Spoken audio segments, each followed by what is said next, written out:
Bienvenue à toutes et à tous sur SICA TV. Merci de votre fidélité à l'invité de l'économie. Aujourd'hui, nous recevons pour vous Monsieur Alain Narcisse Freitas. Il est le promoteur du cabinet Innovafrique Consulting. Avec lui, nous allons nous intéresser au rôle des TIC, les technologies de l'information et de la communication dans l'économie. Bonjour à vous et bienvenue sur SICA. Merci, madame. Alors, est-ce que l'Afrique peut aujourd'hui se passer des TIC, les technologies de l'information et de la communication? Question éminemment pertinente, mais permettez-moi d'abord de remercier le promoteur de SICA TV et toute l'équipe qui travaille avec lui. Dire aujourd'hui que l'Afrique peut se passer des TIC serait, je dirais, un euphémisme. Parce qu'au départ, nous ne parlions pas d'éthique, nous parlions de l'informatique et des services associés. Mais au jour d'aujourd'hui, ça a tellement évolué que nous sommes aux technologies de l'information et de la communication qui a également un développement exponentiel. Et nous avons aujourd'hui, et nous sommes carrément dans les objets connectés. Donc, aucun continent, d'ailleurs, ne pourrait se passer du numérique, si je puis m'exprimer. Mais concrètement, qu'est-ce que l'Afrique peut gagner de ces technologies?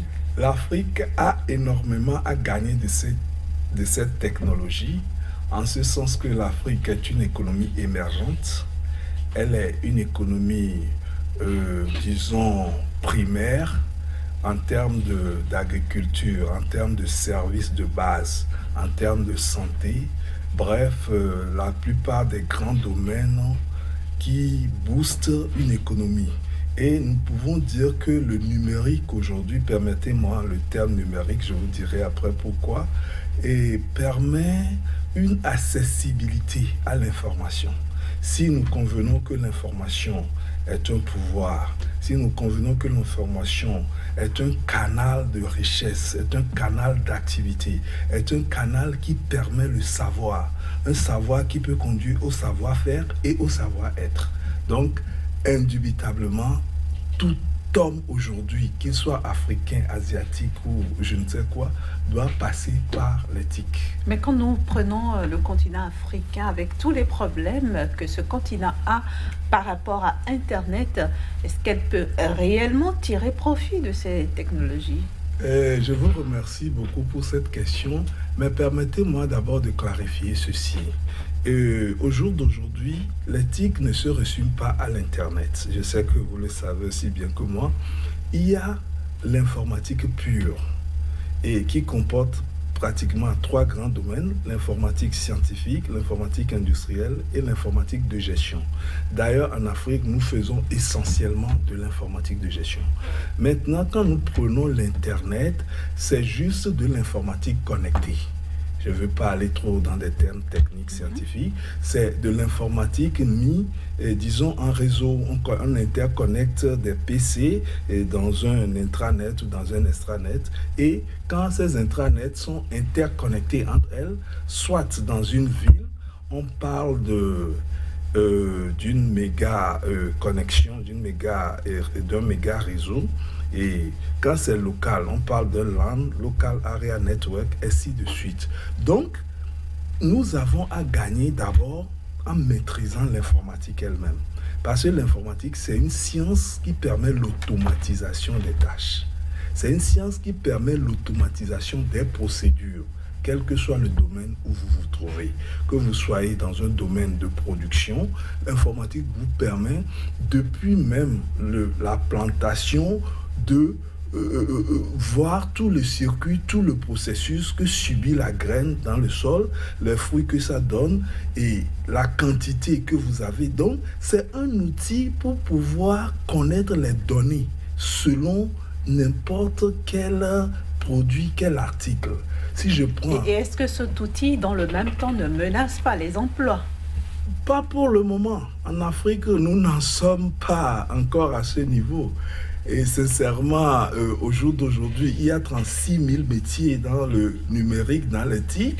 Et je ne sais pas si en Afrique, bon, nous sommes arrivés à atteindre 7 000, 8 000 et occurrences de ces métiers-là en termes de compétences dans les institutions, dans les entreprises. Je vous donne comme exemple, au jour d'aujourd'hui, on parle d'intelligence artificielle. Je ne sais pas combien d'Africains en sont arrivés là. On parle des outils d'aide à la décision.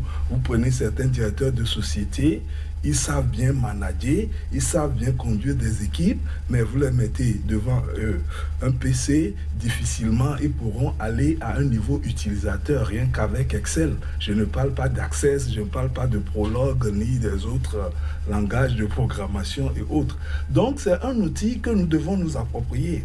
Au jour d'aujourd'hui, regardez seulement le marché de Dantopa.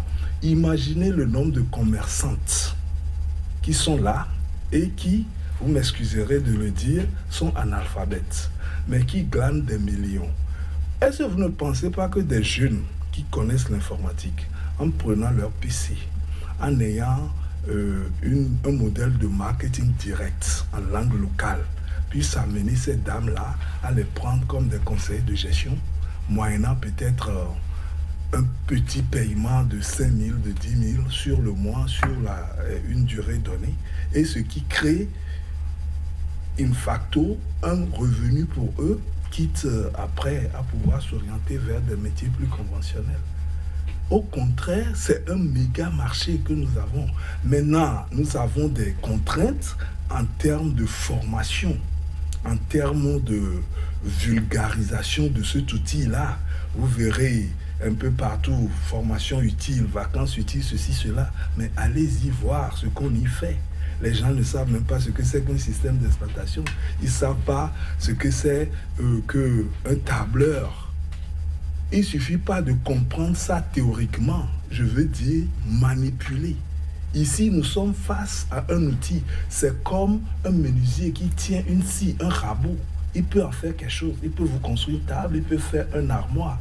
L'informatique aujourd'hui est un outil de modélisation, de conceptualisation, quel que soit le domaine.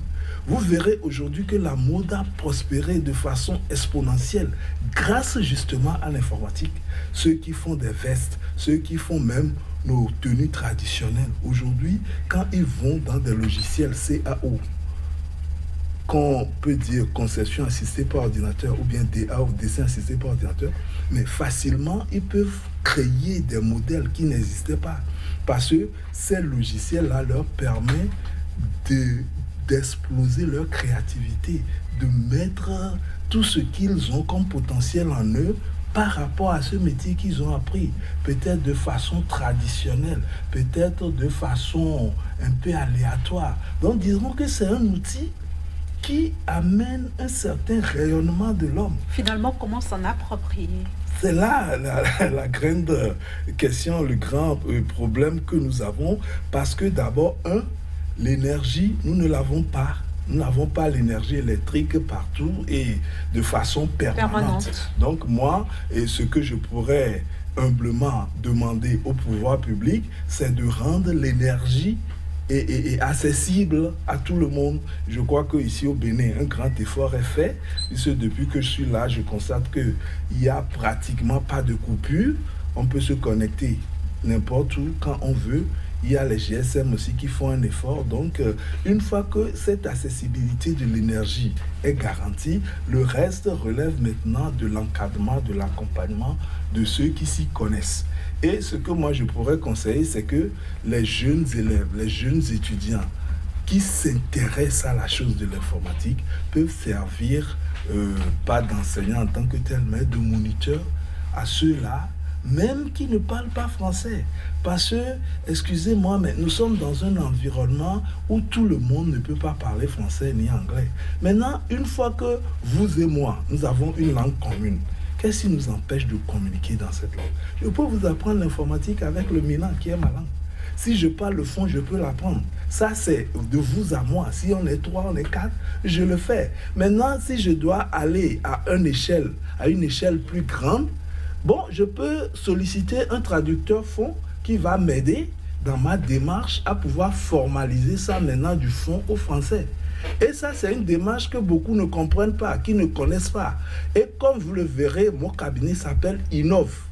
Innov qui veut dire innovation. Il faut permanemment innover. Nous sommes dans un monde aujourd'hui où il y a une concurrence extrême dans tout ce que nous faisons. Vous commencez quelque chose aujourd'hui, 2 jours après, quelqu'un le fait et il le fait mieux que vous. Et vous disparaissez du marché. Donc, si vous n'avez pas cette capacité à vous renouveler, à vous remettre en question, à chercher des solutions idoines aux défis qui se posent à vous, personnellement, et avant d'aller à un niveau peut-être familial, communal, etc., on n'en sortirait pas. C'est ce que je pourrais dire. À l'école, par exemple, le numérique, en quoi est-ce utile? Ou alors, à partir de quand faudra-t-il inculquer cette science aux enfants, par exemple? Madame, je n'aime pas souvent parler de l'école, parce que l'école, pour moi, c'est pas ce que nous faisons. Disons que nous nous sommes un peu fourvoyés, ou bien nous avons laissé les Blancs nous fourvoyer. L'école, et nous, les Africains, nous avons une tradition orale. Et nos parents, nos ancêtres nous communiquaient le savoir par l'oralité. L'école, je considère juste que c'est une formalisation par l'écriture du savoir. Quelqu'un qui n'a pas été à l'école, je connais des gens. Vous prenez le milliardaire Umaro Kanazo, il n'a pas été à l'école, mais il est milliardaire. Comment il l'a fait? Donc, l'école aujourd'hui, mais il faut un chamboulement total. Avant même de penser à mener le numérique, il faudrait déjà que les programmes de l'école visent à l'épanouissement de l'élève, visent à un savoir-être. Nous communiquons tout le temps du savoir. Les gens en sont saturés, certains même en perdent la boule, mais in fine, ils n'en font pas grand-chose. Si je vous dis aujourd'hui, moi à l'école, j'aimais beaucoup la physique, j'aimais la chimie.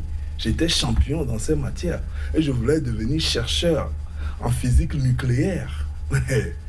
Dites-moi si en Afrique on a cette possibilité-là. Non, mais je me suis rendu à l'évidence que j'étais en train de rêver. Je ne pouvais pas le faire. Ou alors carrément j'allais le faire en métropole et devenir un esclave pour les Blancs. Moi, je suis un panafricain pur. Et partout où je passe, peu importe la couleur de ma peau, l'habit, tout, et je lutterai toujours pour l'Afrique. Donc nous devons comprendre que ce n'est pas les Blancs qui ont tout.